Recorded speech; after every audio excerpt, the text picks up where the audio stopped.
Hello, my name is Nduka Njoku. I'm your lecturer for PUL 445, Law of Evidence 1. We are going to look at two important concepts in the Law of Evidence. Those concepts are relevancy and admissibility. At the end of today's lecture, you will be able to understand the meaning of relevancy, what determines relevance, as well as the implications. Also, you'll be able to appreciate what admissibility is and be able to appreciate and understand the relationship between relevancy and admissibility. At the end of the course, you will appreciate these fundamental principles of evidence. Thank you so much. You are welcome. Thank you so much. You are welcome. Once again, you are welcome to today's lecture. We are looking at relevancy and admissibility of evidence.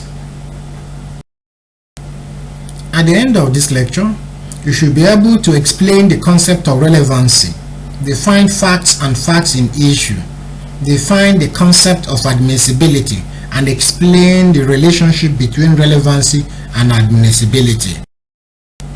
What then is relevancy?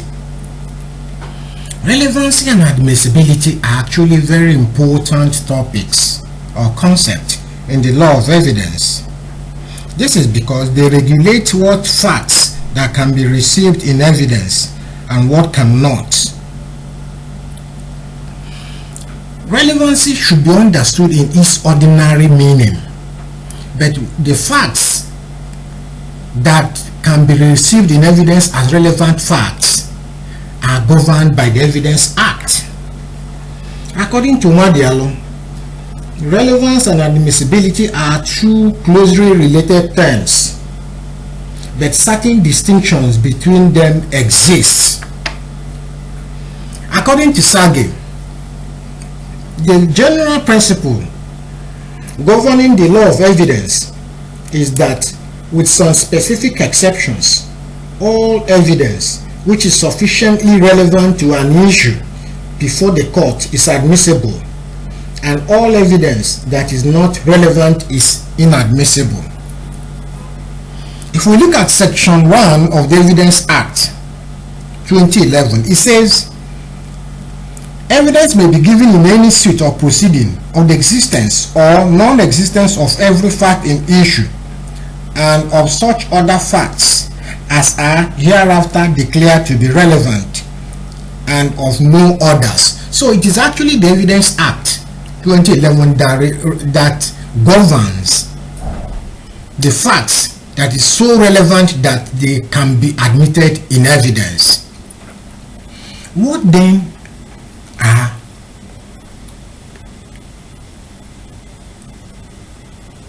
the relevant facts to which the Evidence Act relates?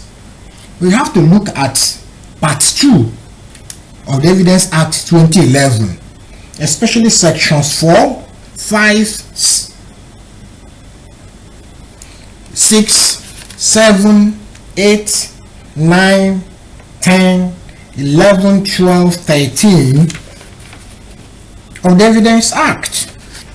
Those facts as stipulated by the Evidence Act that are relevant are those facts that can be admitted in evidence. So it is actually the Evidence Act that determines the relevant facts that can be admitted in evidence. Let's look at the case of Chevron versus Aderi Bigbe, where the court was of the opinion that it is only relevant facts that determine cases of evidence that may be admitted in evidence. What then is a fact? The Evidence Act 2011 defines a fact. It says at section 2581, fact includes anything, state of things, or relation of things capable of being perceived by the senses, and B, any mental condition of which any person is conscious. So the Evidence Act defines fact in an inclusive manner or fashion.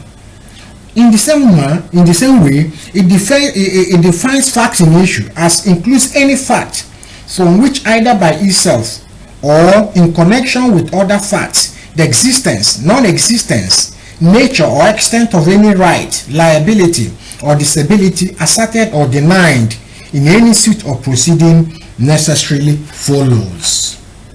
Okay, what essentially are these facts in issue?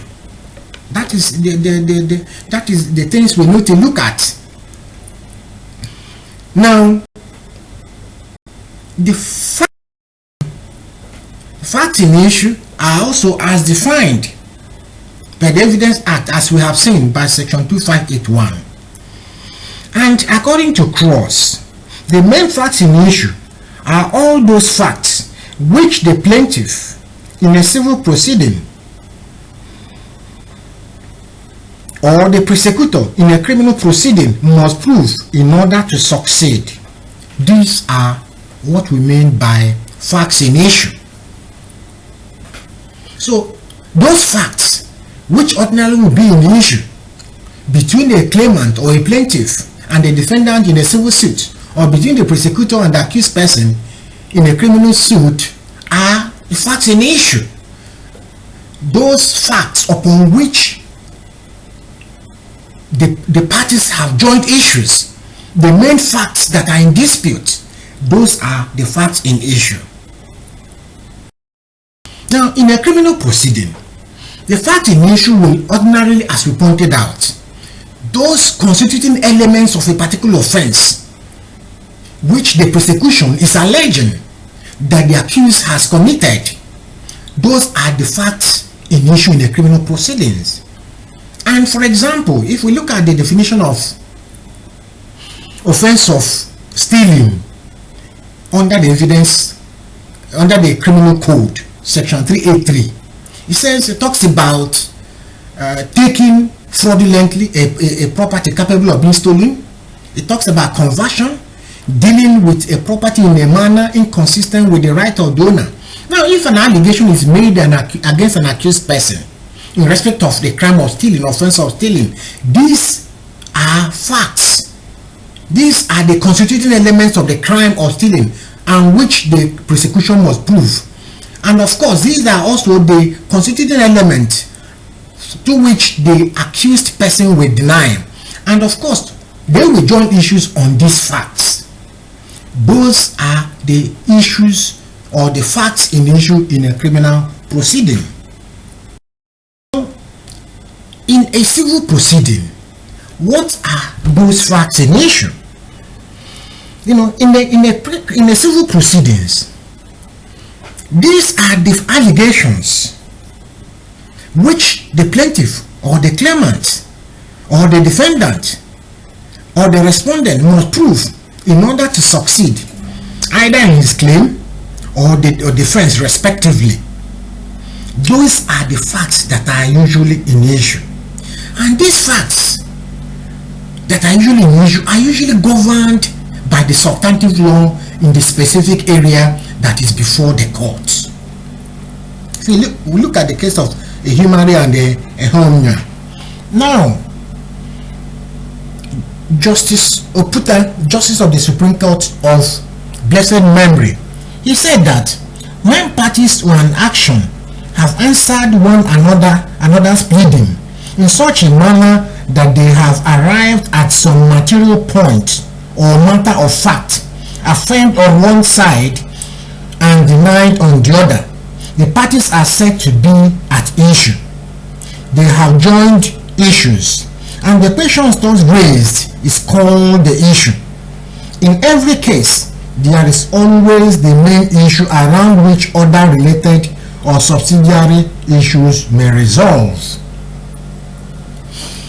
Now, for example, in a civil suit relating to possession of land, the issue of possession will be an issue, and as to whether the defendant has trespassed on the land which is in possession of the claimant or plaintiff is also an issue. So the facts in the issue are those issues that constitute the dispute between the claimant or the plaintiff and the defendant.